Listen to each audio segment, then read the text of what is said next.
راحت أحلامها ضمت يمينك يميني يا ودي نبت عادي على انسان. Bismillahirrahmanirrahim. Assalamualaikum warahmatullahi wabarakatuh. Alhamdulillahi wa kafa. Wassalatu wassalamu ala rasulillahil mustafa wa ala alihi wa sahbihi wa man wafa wa ba'd. Faya ahbaballahi wa ahbab rasulihi sallallahu alaihi wasallam, usi nafsi wa iyyakum bitaqwallahi faqad fazal muttaqun fala tamutunna illa wa antum muslimun. Faqala ta'ala ya ayyuhalladzina amanu taqullaha haqqa tuqatih wa la tamutunna illa wa antum muslimun. Saudara-saudariku, alhamdulillah kita kembali diberikan kesempatan oleh Allah untuk beraktivitas dan melanjutkan kajian kita. Semoga seluruh aktivitas kita diridhai oleh Allah Subhanahu wa taala dan kajian kita dimudahkan juga oleh Allah Subhanahu wa taala. Semoga seluruh hamba Allah yang berkehidupan sampai detik ini namun belum beriman diberikan kekuatan untuk beriman, bersyahadat sebelum wafat dan kembali kepada Allah. Dan semoga para pelaku maksiat diberikan kekuatan untuk mampu bertobat dan memperbaiki kekurangan, kesalahan, dosa-dosa yang pernah dilakukan sehingga bisa berubah menjadi kehidupannya lebih baik, bernilai mulia di hadapan Allah Subhanahu wa taala. Mari kita lanjutkan pertemuan kita. Di edisi yang lalu kita telah sampai pada pembahasan doa-doa yang menyelimuti Ramadan. Ada 3 bagian pokok yang kemarin sempat saya utarakan kepada teman-teman semua untuk bisa kita detilkan atau seyogianya kita tampilkan di edisi kali ini. Dan mudah-mudahan dari 3 bagian itu mengantarkan kita untuk siap mengisi Ramadan, baik di awal kita memasukinya, kemudian di siangnya, di malamnya, yang dengan itu semua Ramadan kali ini insya Allah lebih berkualitas dibandingkan dengan tahun-tahun sebelumnya yang telah kita lalui. Baiklah, yang pertama langsung saja seperti pernah dituliskan di pertemuan yang lalu, ada doa awal yang mengantarkan kita nanti kepada awal penunaian ibadah Ramadan.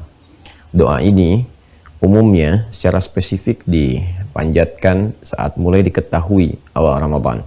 Jadi saat baik itu menggunakan hilal ru'yat ya, ru'yat untuk penglihatan secara langsung kepada awal bulan atau dikenal dengan hilal awal bulan, hilal Ramadan. Pun demikian dengan penggunaan metode hisab yang mengukur ya dengan presisi yang tinggi untuk mengetahui awal Ramadan tiba, seperti halnya awal-awal bulan lain diketahui. Maka dengan itu kita bisa sudah mulai membacakan doa yang diajarkan oleh Rasulullah SAW dan sampai kepada kita semua. Baiklah, kita akan coba mulai pelan-pelan. Bismillah.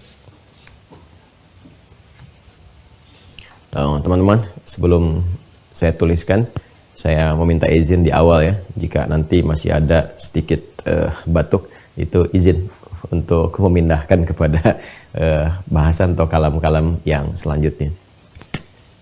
Yang pertama, kita tuliskan dulu doa awal Ramadan atau doa pengantar Ramadan.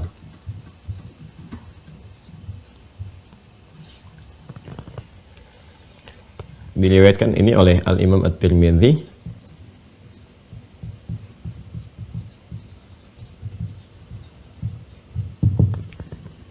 nomor hadis 3451. Di buku seperti saya sampaikan kemarin di halaman 24 mukaddimah ya, sebelah kiri paling atas. Baik, langsung saja. Nabi SAW mengajarkan kepada kita satu doa yang disampaikan oleh Al-Imam At-Tirmidzi dalam kitab beliau. Saya tuliskan dulu ya. Allahumma ahillahu alaina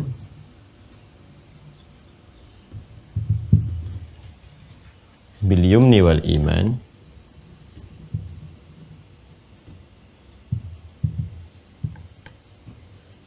wal iman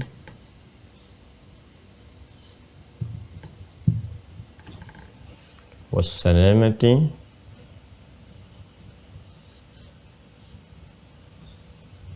wal islam.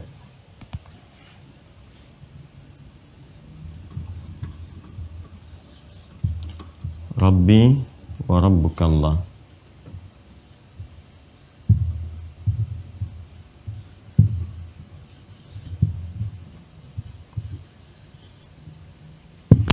Ya. Baik, pelan-pelan teman-teman sekalian ya.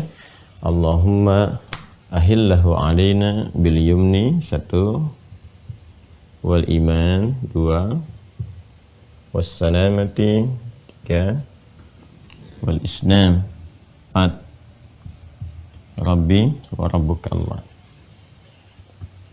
Ini yang paling viral ya, yang sampai kepada kita.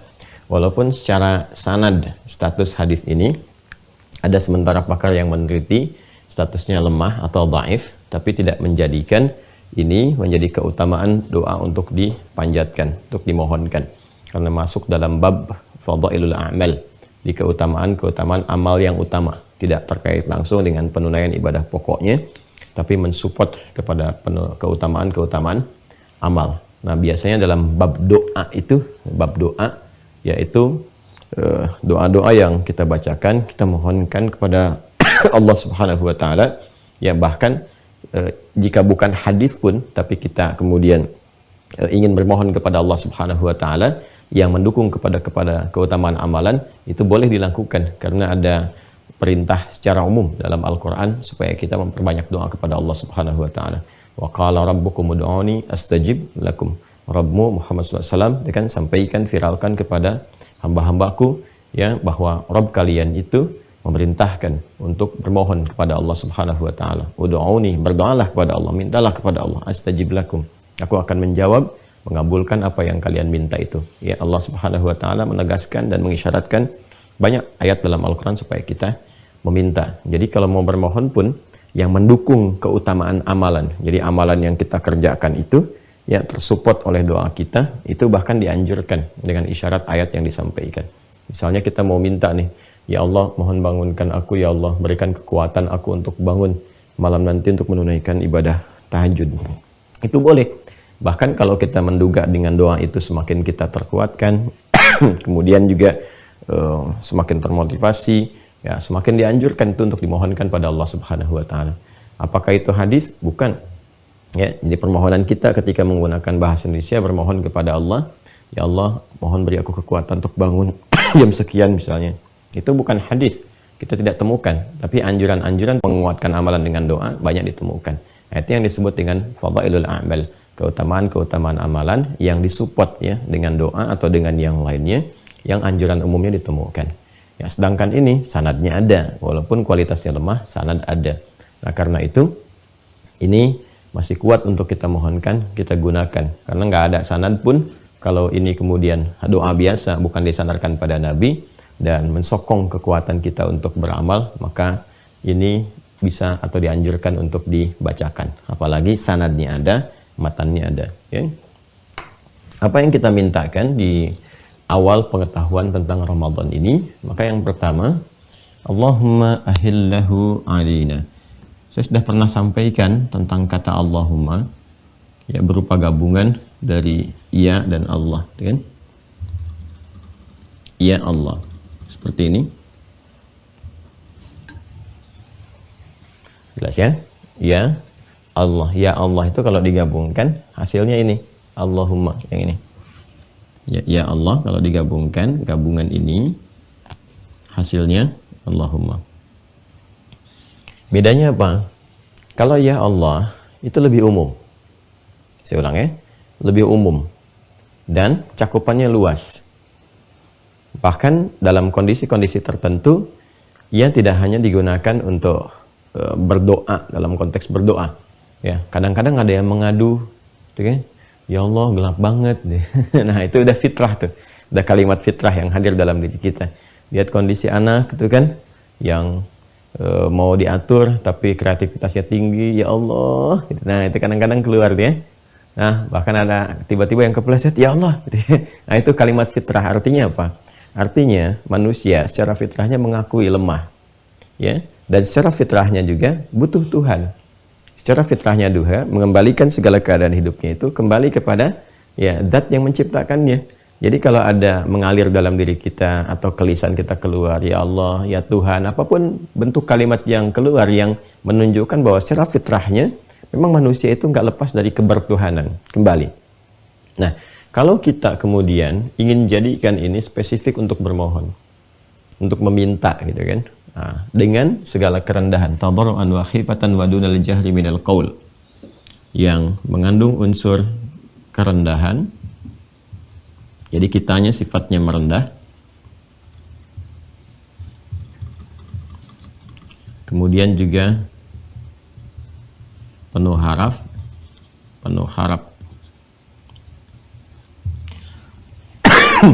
ya kan? Dan ada kelembutan. Ini yang dimaksud Quran surah 7 ayat 205 itu. Ya, jadi kalau kita mengatakan misal Allahumma, ya maka jangan meninggikan keadaan diri kita merendah serendah-rendahnya. Ya, tadarruan wa khifatan wa dunal jahri minal qaul. Wadhkur rabbaka fi nafsika ya tadarruan wa khifatan wa dunal jahri minal qaul. Sedangkan bermohon, minta ya sekhusyuk-khusyuknya, sebaik-baiknya, selembut-lembutnya mohonlah kepada Allah. Ya, dengan bahasa yang menyentuh, bahasa yang baik dan merendah. Nah, itu adalah satu isyarat yang digambarkan kepada kita bagaimana Allah memberikan adab dalam bermohon. Dan beda antara kata-kata yang diungkapkan, perasaan hati yang menyertai ketika kita mengikutkan sifat-sifat ini dengan sekedar kita berkata biasa, bermohon atau berdoa biasa. Itu berbeda rasanya, kan? Berbeda auranya, berbeda kemudian cara kita juga dalam mengungkapkan dan perasaan menerima apa yang Allah berikan kepada kita. Maka adabnya ini. Dan ini mempercepat ya pengabulan doa. Ini sangat mempercepat. Jadi ketika menjaga adab-adab dalam doa itu yang diantaranya apa yang kita ungkapkan ini ya dalam satu diksi, ini diwakili lewat satu diksi ini, maka setidaknya akan terasa nyaman dalam berdoa dan ada percepatan dalam pengabulan. Ya Allah, ahillahu alaina, mohon hadirkan hilal awal Ramadan itu, ya, ahillahu, ya, ahalla yuhillu, kan? Ahillahu, mohon hadirkan awal hilal. Hilal Ramadan itu, kan? Ahillahu, hadirkan awal hilal Ramadan itu alaina, kepada kami. Ya. Ini kalau dalam bahasa singkatnya, kalau hilalnya itu kan penunjuk awal, berarti kan sudah masuk waktunya, awal Ramadan. Kalau bahasa singkatnya, ya Allah, jadikan awal Ramadan ini untuk kami. Ya kan? Nah, itu bahasa bebasnya seperti itu. Jadikan awal Ramadan ini untuk kami, ya kan? Bil yumni, dengan penuh ketentraman, ketenangan, tentram, tenang, dan menyenangkan. Masya Allah. Ya, jadi kita menginginkan awal Ramadannya perasaannya tenang, kemudian awal menunaikan siamnya terasa menyenangkan, tarawehnya menyenangkan, ya kan? Makanya ini saat sering kali diajarkan, dimohonkan, bahkan minta ya dalam isbat, dalam proses ru'yat, dalam prosesnya hisab dan sebagainya. Terasa sekali ya para ulama bermohon, para pemangku kepentingan bermohon, semua bermohon, itu suasananya ceria itu.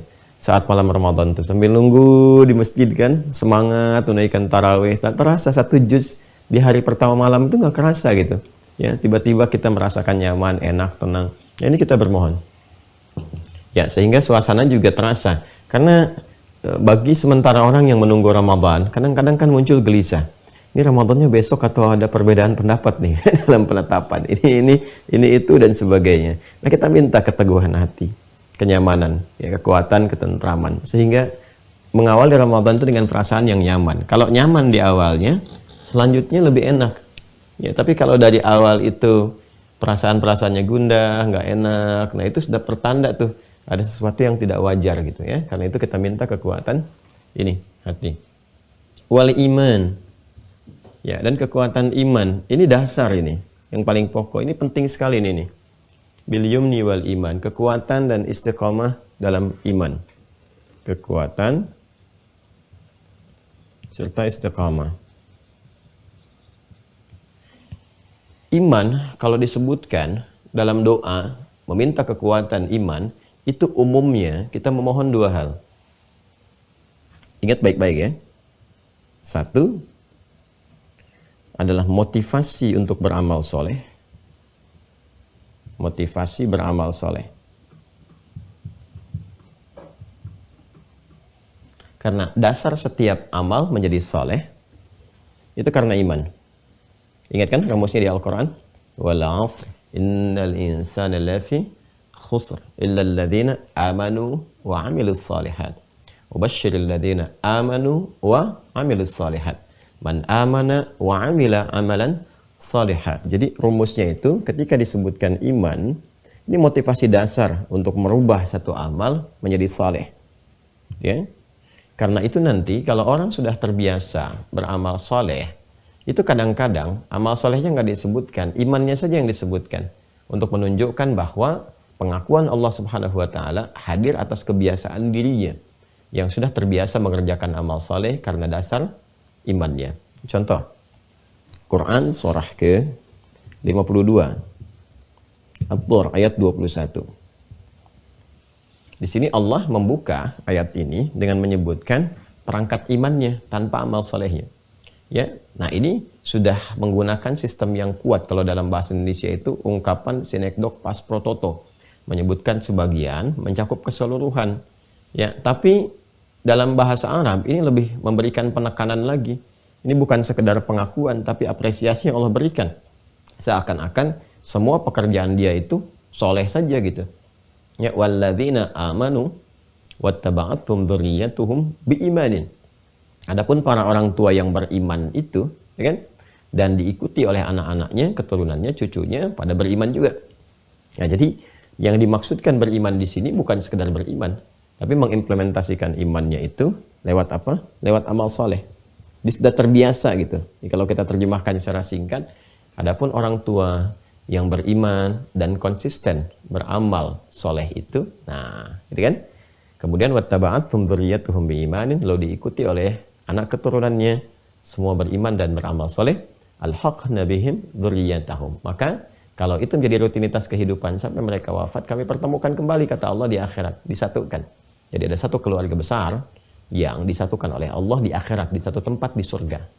Bahkan nanti kemuliaan tertingginya mereka saat akan masuk surganya itu diparadekan oleh Allah, dibariskan, dipertontonkan kepada seluruh makhluk, dan melewati pintu-pintu surga, disambut oleh malaikat di setiap pintu surga. Ya, dan itu nanti ada yang ahli Quran. Ya, seperti di Quran surah ke-13 Ar-Ra'd ayat 23 sampai 24. Ya, jannatu 'adnin yadkhulunaha wa man salaha min abaihim wa azwajihim wa dzurriyyatihim wal malaikatu yadkhuluna 'alaihim min kulli bab.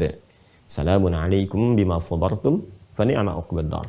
Jadi begitu akan masuk surga Aden, ya, disambut malaikat pada dari setiap pintu surga itu datang, mengunjungi, nyampaikan selamat, selamat, selamat. Anda bersabar untuk menuju pertemuan ini. Kembali ke Quran surah ke-52 ayat 21, tapi itu pilihan.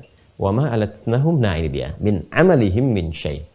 Ya, dan Allah nggak akan menyia-nyiakan amal sekecil apapun untuk mendukung pertemuan itu. Amalnya disebutkan tadi akhir untuk menunjukkan kesan bahwa setiap disebutkan kalimat iman, ini pasti motivasi ke amal soleh.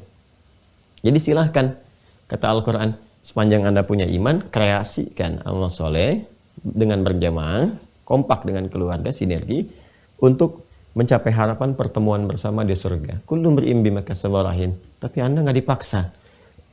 Indah sekali Al-Quran. Ya, kata Allah, saya nggak paksa. Bagi yang ingin, silahkan.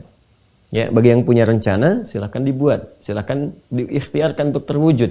Tapi ini bukan paksaan. Kalau tidak melakukan pun, itu pilihan Anda. Tapi resikonya bisa nggak berjumpa. Gitu kan?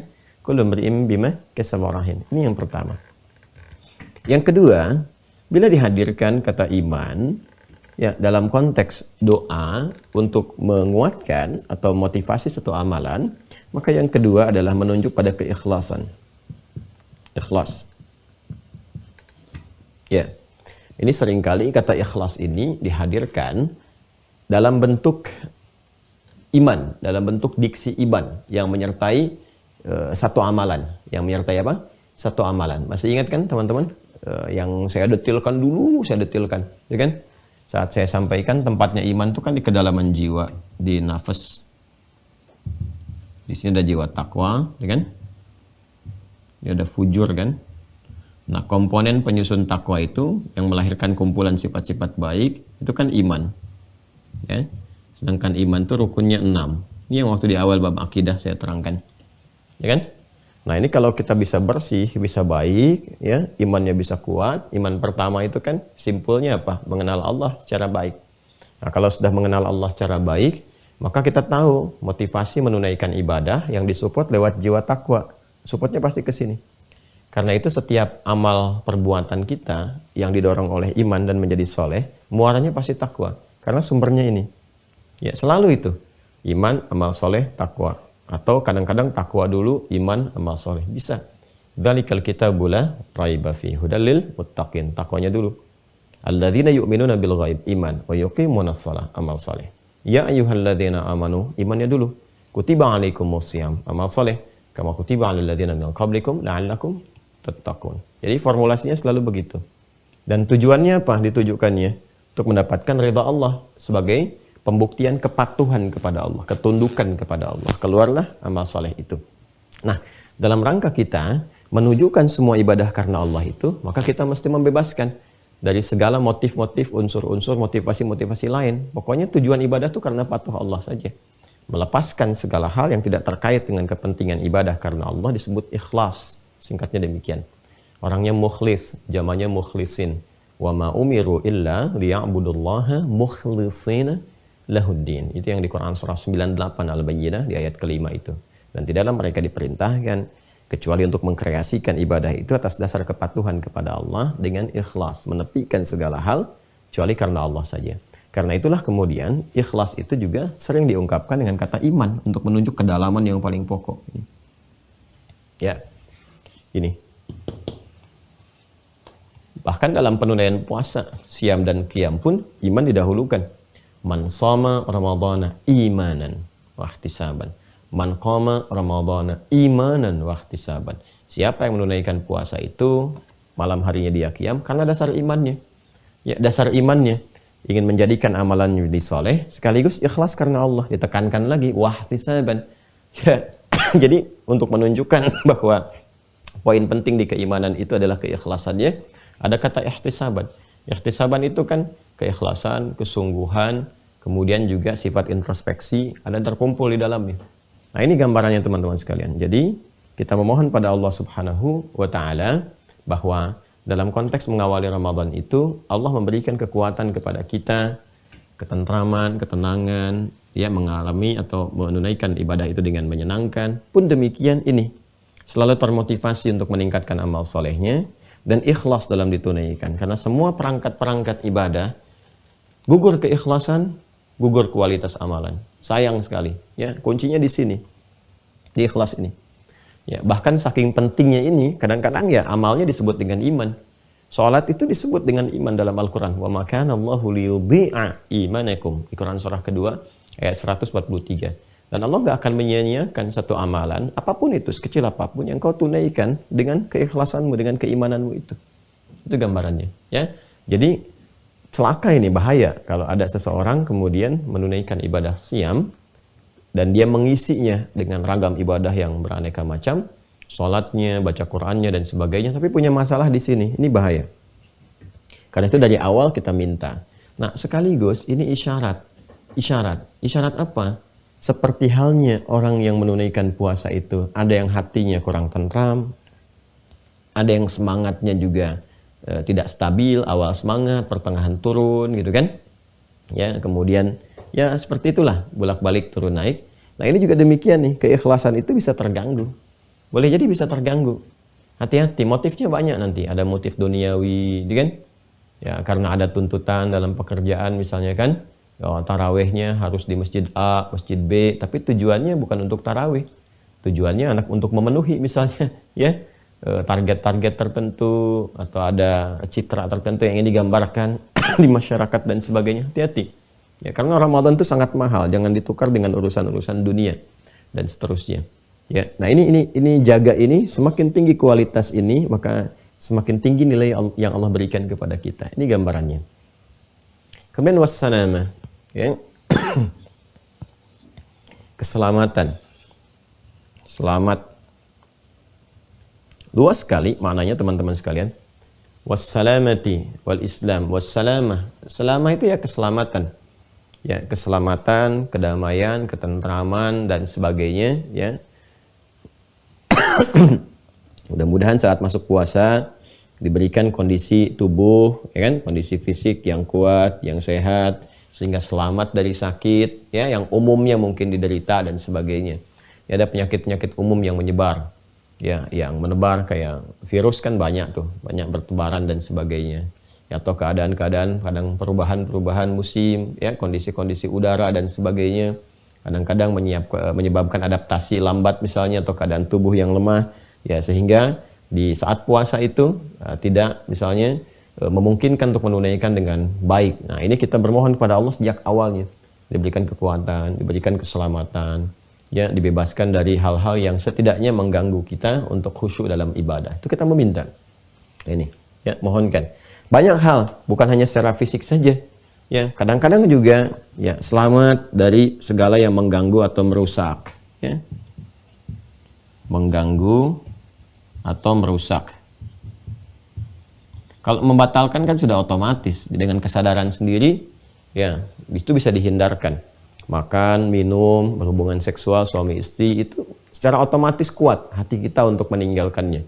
Karena secara fitrah itu sudah tertanam dalam jiwa. Namanya makan, jangan makan. Namanya puasa, jangan makan. Kan? Namanya puasa, jangan minum.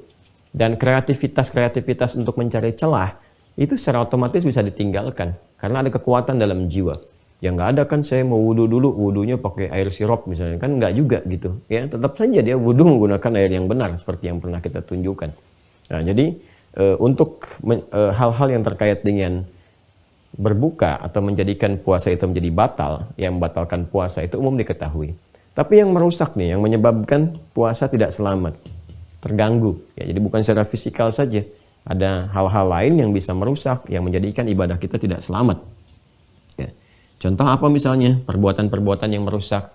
Ya, berdusta, berselisih, menyebarkan berita yang tidak benar, yang hoax itu, gitu kan? Sifat-sifat yang tidak baik, itu merusak. Ya, berprasangka buruk misalnya sedang puasa, keluar kata-kata yang kotor dan sebagainya, itu merusak. Ya, dan seterusnya. Nah, ini yang mengurangi nilai pahala puasa. Jadi kalau ada orang misalnya puasa yang potensi pahalanya bisa mendapatkan 100%, dia makan tidak, minum tidak, ya kan? Menjaga dari yang membatalkan, tapi luput dari yang merusak. Ya, ada dusta juga misalnya, ada gibah juga, ya kan? Ya, ada mencela juga, ada produksi hoax juga misalnya, kan, dan sebagainya. Ya, kalau kita ambil taruhlah ini 25% lah gitu kan. 25 ya, menggerogoti bagian dari potensi dapat pahalanya ini. Ya, jadi kalau ini kemudian dikerjakan, ya habis ini nggak dapat apa-apa. Ya, nggak dapat apa-apa. Itu yang diisyaratkan oleh Nabi SAW, diperingatkan jauh-jauh sebelumnya. Banyak nanti di Ibnu Majah ada, ya, di Sunan Abu Daud juga ada. Rubba sha'imin laisa lahu min siyamihi ilal ju' wal 'atash. Atau kama qala Rasulullah SAW, ya kan? Ya, terkadang didapati ada sementara orang yang puasa itu tidak mendapati apapun dari puasanya kecuali lapar dan haus saja. Ya, rubba qa'imin laisa lahu min qiyamihi illa sahar, dan terlihat ada orang seperti menunaikan qiyam tarawih tapi nggak dapat apa-apa dari tarawihnya. Ya, kecuali lelah berdiri saja, begadang saja menghabiskan malam gitu. Ya kan? Nah, ini mesti hati-hati teman-teman sekalian, ya. Ya, ini sifat-sifatnya ya. Nah, sifat-sifatnya, keadaannya ini yang nanti mesti penting untuk dihindari. Ya, ada yang baru mengerjakan satu, misalnya kan sudah puasa potensi 100%, nah dustanya dusta yang parah yang bisa menyebabkan perselisihan, bisa menyebabkan misalnya memicu pertikaian dan sebagainya. Oh, itu udah ada habis sendiri 100%. Ya, kalau muncul yang lainnya lagi ya minus nantinya. Ya, dan seterusnya. Maka dihindari dari sekarang. Ya, apalagi ini kan sudah bulan Hurum nih, Rajab nih, tanggal 22, gitu kan? 22 dan fala tadhlimu fihinna anfusakum. Ya, itu kan bagi insan beriman, ajaran Qur'annya jelas. Berusaha mengoreksi diri dan menjaga supaya tidak berbuat yang tidak pantas. Dijaga dari ujung kepala sampai ujung kaki. Ini latihan. Jadi kalau ada insan beriman di bulan Rajab saja, ini kan Rajab tuh masuk bulan Hurum, ya kan? Justru mengeluarkan hal-hal yang kontraproduktif, ya, mengeluarkan statement yang tidak pantas misalnya, kemudian berkata yang tidak baik, bersikap yang tidak baik. Ini sudah jadi persoalan, apalagi ketika Ramadan. Ya, apalagi ketika Ramadan. Karena itu orang yang berusaha berlatih, dia mengondisikan di bulan ini Sya'ban lebih baik, Ramadan menyempurnakan.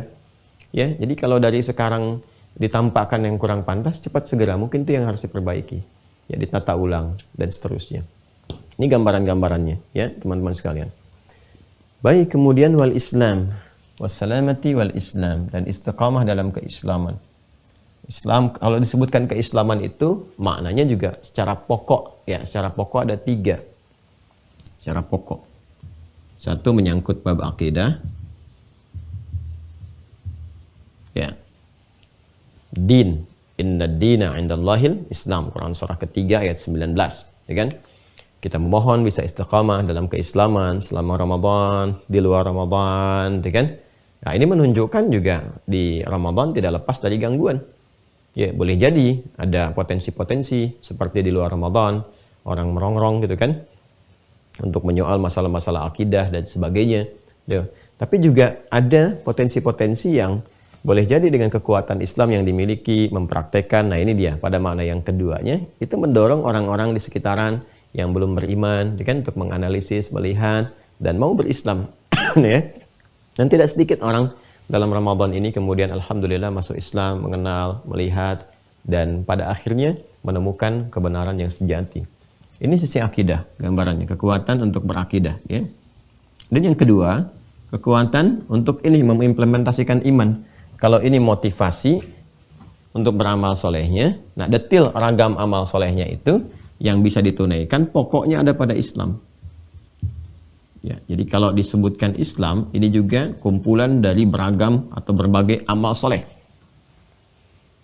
Gabungan-gabungannya, pokoknya. Setelah kemudian akidah, turunannya adalah amal soleh. Jalan untuk mengimplementasikan, menunjukkan kekuatan akidah itu ini, lewat amal soleh. Karena itu, ketika Nabi SAW ditanya tentang Islam oleh malaikat Jibril, alaihissalam, mal Islam, apa jawab Nabi? Ya, anta syahada an la ilaha illallah wa anna muhammadar rasulullah. Ini bab akidah, ya kan, syahadatain. Kemudian apa? Wa tuqimas shalah, salat. So, jawabannya amal saleh. Kemudian apa lagi? Wa tu'tiyaz zakat, zakat. Wa tasuma ramadan, ramadan, puasa. Wa tahujjal baita in istata'a ilaihi sabila, haji dan umrah di dalamnya. Nah, ini yang pokok kan, kumpulan amal soleh yang pokok. Ya, salat. Salat apa saja? Yang pokok, yang fardu, dan semua jenis ragam cabangnya yang berhukum sunnah, nawafil itu. Maka kita minta selama Ramadan itu khususnya, kita mohon kepada Allah supaya diberi kekuatan untuk meningkatkan amal soleh. Ya, salat kita bisa keluarkan dari sekarang, teman-teman. Ya, nanti saat kita mundur ke bagian nomor 3, ini kan kita masih dalam perangkat yang nomor 4 kan. Nah, saat mundur ke bagian nomor 3 itu kita bisa turunkan apa saja yang sekiranya termasuk dalam ragam sholat. Sholat apa saja kita keluarkan satu-satu, ya, disiapkan. Dan latihan, kan masih ada latihan nih. Rajab berakhir, ada Sya'ban sebulan kan. Latihan supaya nanti membentuk konsistensi. Kalau sudah konsisten, nanti Ramadannya lebih enak. Ya, tidak membiasakan lagi. Kalau sudah tidak membiasakan karena sudah terbiasa, meningkat dengan sendirinya. Demikian nanti ada zakat dan turunannya. Kalau zakat kan yang pokok. Ya, Ramadan mungkin ada yang tiba zakatnya bersamaan dengan Ramadan. Tapi ada yang tidak bersamaan. Kemudian apa? Ada cabangnya. Cabangnya itu kita bisa turunkan. Ada infak, kan? Dan seterusnya. Seperti yang kemarin kita bahas. Ya, puasanya ini Ramadan, haji, umrah, gitu kan? Yang umumnya ada yang sedang umrah juga saat Ramadan dan sebagainya. Nah, ini gambarannya teman-teman sekalian. Ya. Kalau haji ini di waktu haji, bulan Dzulhijjah. Kalau umrah, nah itu bisa dilakukan saat Ramadan dan seterusnya. Dan pahalanya tinggi. Pahala umrah yang dilakukan saat Ramadan, yaitu menyerupai pahala-pahala haji. Artinya ada perjuangan. Ya, orang biasanya sa'i biasa, ini orang sa'i dalam keadaan puasa dan sebagainya tinggi. Tapi bukan berarti sudah haji, jangan salah paham. Ya. Jadi kalau Ramadan umrah ya tetap umrah, tapi nilainya lebih daripada bulan-bulan yang lainnya. Ini gambarannya. Yang ketiga, kalau disebutkan Islam, ini menunjuk kepada kepatuhan dan ketaatan. Patuh, taat. Ya. Karena aslama yuslimu itu ya patuh, taat. Orangnya disebut muslim, muslimah. Jadi muslim itu orang yang taat. Muslimah perempuan yang taat, patuh pada siapa? Pada Allah. Ya, jadi kalau ditanya, Anda muslim bukan? Muslim. Tapi ketika Allah perintahkan sholat, tidak sholat. Nah, itu aneh. Karena sifat muslim itu disebut muslim untuk menunjukkan kepatuhannya, ketundukannya, ketaatannya. Ketika Nabi Ibrahim itu ketika diperintah oleh Allah patuh ya, tunduk, taat, siap. Siap patuh, siap taat, siap ya Allah, siap perintah. Itu ya. Itu ada di Quran surah kedua Al-Baqarah ayat 131. Ya, idz qala lahu rabbuhu aslim. Qala aslamtu lirabbil alamin. Ya, ketika Ibrahim diperintahkan oleh Allah, kamu tunduk, patuh, berislamlah, patuhlah, tunduklah, taat. Siap ya Allah. Saya patuh kepada Rabb semesta alam. Tunduk, taat, sami'na wa ata'na. Ya. Kemudian beliau memviralkan, mewasiatkan itu kepada semua keturunannya. Wa wassa biha Ibrahimu banihi wa Yaqub. Ya bunayya innallaha astafa lakumud dina. Ini ke din akidah. Fala tamutunna illa wa antum muslimun. Balik lagi ke sini. Jadi apa yang saya sampaikan tadi yang tergambar ya. Ya, Ibrahim memviralkan, mewasiatkan pada semua keturunan sampai ke Yakub.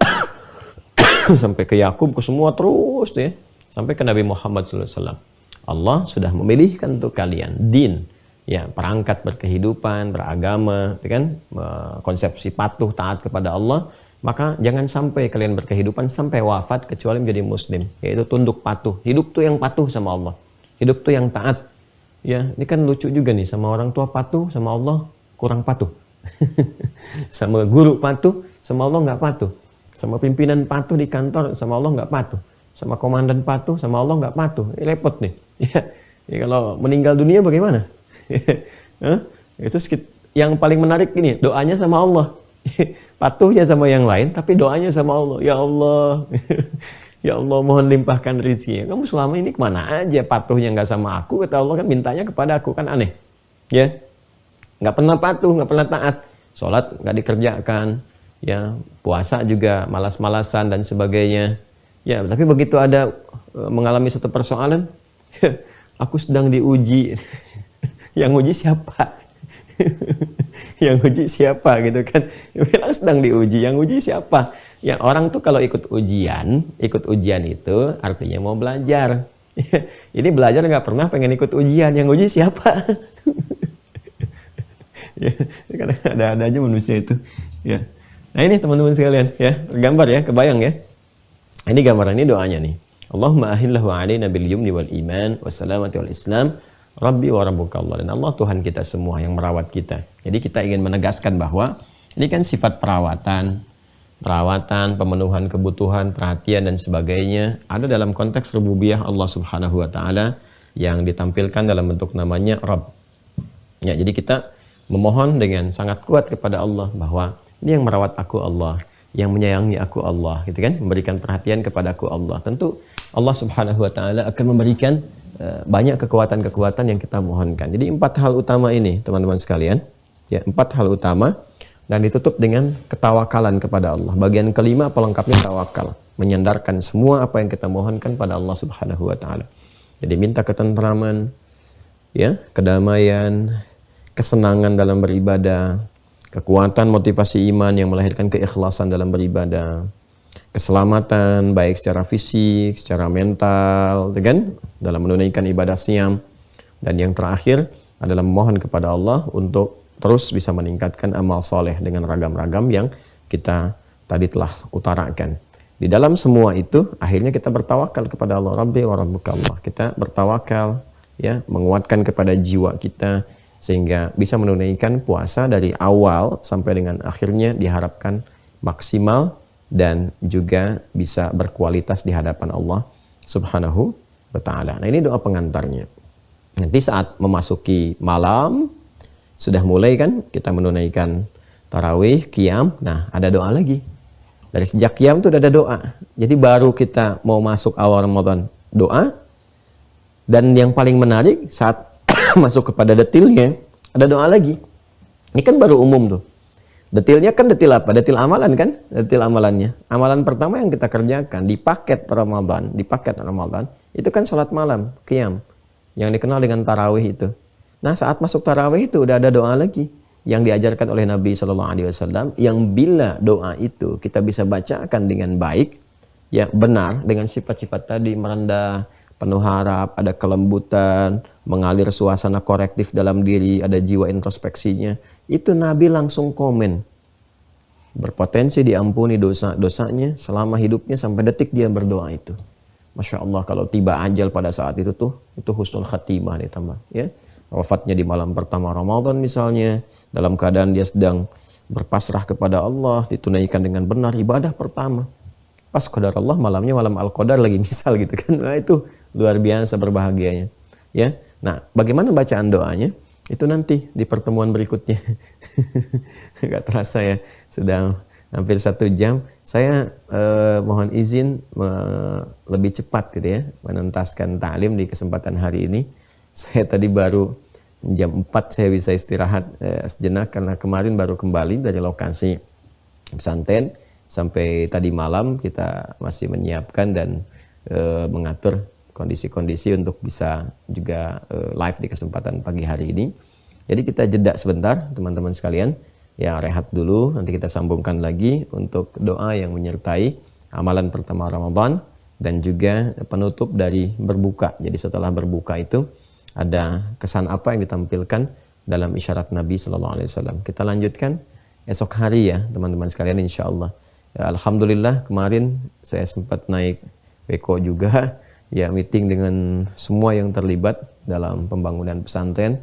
Masya Allah datang semuanya. Dari mulai sondir, saya langsung melihat juga tes coba alatnya, sondir tanah kualitasnya. Alhamdulillah sangat bagus tanahnya.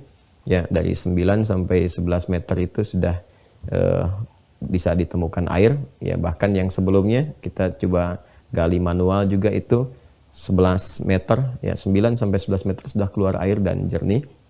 Cukup baik, dan wilayah sekitarannya itu sulit air, tapi di wilayah pesantren itu di tanahnya Masya Allah, Alhamdulillah airnya bagus, kemudian tata dengan arsitek dengan semua, dan bismillah kemarin sudah siap mengawali, sudah Beko sudah masuk untuk buka lahan, tata MA ya, mechanical electrical itu. Jadi untuk tatanan listriknya semua ditanam, jadi nggak ada kabel yang di atas, semua ditanam di bawah, kemudian airnya dan sebagainya, dan menyatu dengan alam. Jadi nanti ada suasana ekonya juga. Itu yang kemarin sampai agak lumayan. Ada sepanjang waktu kita habiskan di sana. Nanti kita update ke teman-teman semua. Dan saya juga menyampaikan di wilayahnya yang kita punya ada 1,5 hektar kurang lebih. Nah, insya Allah karena kita mulai ini, jadi ada potensi untuk wakaf awal. Karena saya bagi 3 untuk wakafnya. Ya, wakaf untuk yang pertama untuk infrastruktur di awal, ya, untuk infrastruktur di awal, dan yang pertengahan nanti mulai bangunan-bangunan, yang terakhir mulai finishing, gitu ya. Kita akan buka, nanti kami sampaikan ke teman-teman sekalian. Ya, siapa yang ingin silakan saja. Saya tidak buka donasi, yang saya buka adalah peluang wakaf bagi yang pengen menyertakan dirinya ada di situ, dan nanti durasinya kita sampaikan. Ya, saya kira kalau kita berjamaah akan sangat bagus karena peluang pahalanya bisa banyak tersebar, karena ini nggak ada yang lain kecuali pesantren saja. Jadi peluang pahala bisa merata, ya, bisa merata. Jadi kalau ada 100.000 misalnya yang kita biasa melihat atau menonton, 100.000, kalau 100.000 bisa nampung 10.000, 10.000, 10.000, kan? Itu Masya Allah itu, ya, saham dengan 10.000 tak terasa, tapi kita bangun sama-sama gitu dengan yang lebih baik insya Allah. Dan muridnya nggak banyak ya teman-teman, sekitar 40-an lah, 40-an, karena memang yang mau kita cetak tuh kualitas ulama. Jadi kalau ada anak atau keluarga yang mau masuk dari sekarang disiapkan, karena yang diterima cuman yang sudah hafal 30 juz, ya, yang sudah hafal 30 juz, boleh masuk situ, nanti diseleksi dan di situ ditanamkan ilmu dari sejak dini terus dengan jurusan-jurusan yang dibutuhkan oleh umat macam-macam. Insya Allah ya, mudah-mudahan Allah memudahkan semua langkah, semua geraknya. Bagi teman-teman yang mau mulai sekarang juga boleh nanti ke rekening BSI Bank Syariah Indonesia yang nomor 111 3 kali satunya 4444 ya 4 kali 4-nya 142 atas nama Ma'had Islam Rafi'ah Akhyar. Ya, sekira yang pertama itu yang saya ingin utarakan. Kemudian yang kedua teman-teman dibaca kembali ya di buku yang telah saya tuliskan. Ini juga ada tapi detil dari penjelasan itu ya saya sampaikan lewat ta'lim. Ya buku kan nggak bisa mewakili semua pikiran. Ya ini dituangkan dalam bentuk pengantar. Nanti detailnya saya terangkan dalam bentuk pengajaran. Pelan-pelan kita kemudian secara bertahap. Tapi saya harap itu dibaca sehingga ada peningkatan wawasan, ya khususnya dalam memahami rangkaian ayat Ramadan dari ayat 183 sampai 187. Baik, bagi teman-teman yang bertanya itu, sistemnya itu kita kunci di Mira. Jadi tetap kalaupun pengen dapat ini ke UAH Corner, masuk ke Mira supaya daftar aja dulu namanya masuk di situ. Jadi nanti saat berjalan teman-teman ingin masuk juga sudah bisa masuk dari sistem dari awal. Yang ingin bergabung di Zoom, ya silahkan tinggal dibuka aja pintunya, buka kuncinya. Ya, lewat kunci ujian itu sementara jawab soal-soal ya Anda selesai langsung Anda dapat password masuk supaya bisa jembatannya terseberangi, stepnya terlewati dengan baik ya. Saya kira sementara itu ya teman-teman, jeda sebentar, rehat dulu, kita lanjut besok insya Allah ya hari Jumat. Mudah-mudahan diberikan oleh Allah kelancaran dan keberkahan dalam seluruh aktivitas kita. Allahumma taqabbal minna innaka antas sami'ul alim wa tub 'alaina innaka antat tawwabur rahim. Allahumma rabbana la tada' lana fi maqamina hadha wa fi kulli maqamin dhanban illa ghafartah wa la hamman illa farajtah wa la daynan illa qadaytah wa la maridan illa shafaitah shifaa'an 'ajila la yughadiru saqama wa la hajatan min hawaijid dunya wal akhirati fiha laka ridan fi lana as-salah illa qadaytaha ya arhamar rahimin. Rabbana atina fid dunya hasanah wa fil akhirati hasanah wa qina adzabannar. Wa sallallahu ala sayyidina Muhammad wa ala alihi wa sahbihi ajma'in.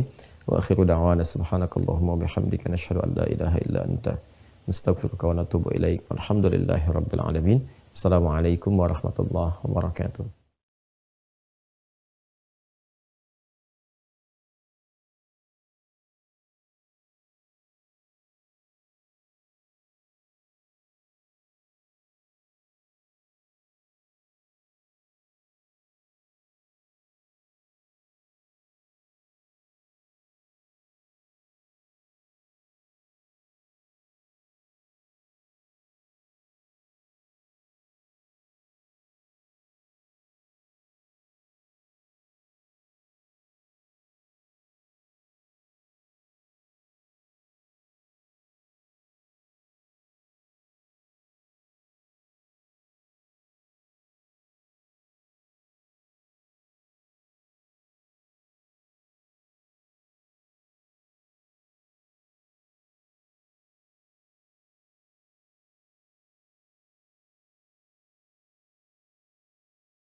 Teman-teman daftarkan sebelumnya. Teman-teman bisa melihat username dan juga passwordnya di folder inbox pada email teman-teman sekalian. Jika tidak ditemukan, teman-teman bisa membuka folder spam ataupun folder junk pada email teman-teman karena kemungkinan username dan juga password yang kami kirimkan masuk ke folder-folder tersebut. Atau jika teman-teman belum menemukan juga, teman-teman bisa menghubungi admin Mira Institute di nomor 0813 8383 3803. Sekali lagi, bagi teman-teman yang ingin mengetahui username dan juga passwordnya, silahkan teman-teman menghubungi admin Mira Institute di 0813 8383 3803. Dan alhamdulillah informasi terupdate. Masih terbuka kuota pendaftaran. Jadi bagi teman-teman yang memiliki keluarga, memiliki kerabat yang ingin tergabung menjadi mahasiswa di Mira Institute, kesempatannya masih dibuka kembali. Silahkan masuk di website yang sama di mira.kotumakhir.com. Lalu arahkan untuk bisa menekan tombol daftar, maka akan diarahkan ke aplikasi Waha Corner. Nah, setelah masuk ke aplikasi Waha Corner, teman-teman bisa memilih paket buku spesial Mira Institute. Nah, setelah teman-teman memilih paket buku spesial Mira Institute, nanti akan ada infak perangkat belajarnya, yaitu buku-buku untuk teman-teman sekalian. Nah, setelah teman-teman terdaftar, pastikan email dan juga nomor teleponnya ada WhatsApp-nya, agar tim admin bisa mengirimkan username dan juga password pada teman-teman yang sudah terdaftar. Setelah mendapatkan username dan juga passwordnya, jangan lupa untuk aktifkan akunnya, seperti yang sudah kami sampaikan sebelumnya. Nah, nanti ketika sudah login dengan username dan juga passwordnya, jangan lupa untuk update foto profil teman-teman sekalian dan juga isi data diri teman-teman sekalian, seperti domisili, tempat tinggal, dan tanggal lahir dan sebagainya, agar data teman-teman bisa terbaca oleh sistem kami dan teman-teman bisa menikmati setiap fitur-fitur yang sudah disajikan di website resmi Mira Institute. Dan yang terpenting, insya Allah jika nanti kesempatannya sudah tiba, teman-teman, jika datanya sudah diisi dan sudah terbaca oleh sistem kami, insya Allah teman-teman bisa mendapatkan undangan untuk sesi offline bersama guru kita, Ustadz Dr. Adi Hidayat LCM. Dan jangan lupa teman-teman yang sudah tergabung menjadi mahasantri untuk bisa join di grup resminya Mira Institute, ada di Facebook dan juga Telegram. Untuk Facebook, silahkan teman-teman cari namanya Ma'had Islam Rafia Akhyar atau Mira Institute, dalam kurung Mira Institute. Dan untuk di Telegramnya teman-teman bisa cari Mira Institute, agar teman-teman bisa selalu update seputar kegiatan di Mira Institute dan tidak tertinggal informasinya. Dan jangan lupa untuk mensubscribe YouTube channelnya Mira Institute. Pastikan logonya sama seperti yang pernah ada di layar teman-teman sekalian di bagian kiri atasnya saat sesi Zoom berlangsung. Dan bagi yang ingin mengetahui video-video terbaru dari guru kita Ustadz Dr. Adi Hidayat LCMA, teman-teman bisa juga mensubscribe YouTube channelnya Adi Hidayat Official. Jangan lupa tekan tombol loncengnya agar setiap notifikasi terbaru bisa langsung masuk ke perangkat teman-teman sekalian. Dan bagi yang ingin mengambil kesempatan atau peluang untuk wakaf pembangunan pesantren Mira Institute, seperti yang disampaikan, teman-teman bisa menyalurkan melalui Bank Syariah Indonesia atau BSI dengan kode bank 451 dan nomor rekeningnya 11144444142 atas nama Yayasan Ma'had Islam Rafia Akhyar. Sekali lagi, bagi teman-teman yang ingin mengambil kesempatan wakaf pembangunan pesantren bisa menyalurkan melalui rekening Bank Syariah Indonesia dengan kode bank 451 dan nomor rekening 11144444142 atas nama Yayasan Ma'had Islam Rafia Akhyar. Baik, terima kasih teman-teman atas waktunya. Ini saja yang bisa kami sampaikan. Saya Fadil mewakili tim Mira yang bertugas. Jika ada hal yang kurang berkenan, kami mohon maaf. Assalamualaikum warahmatullahi wabarakatuh.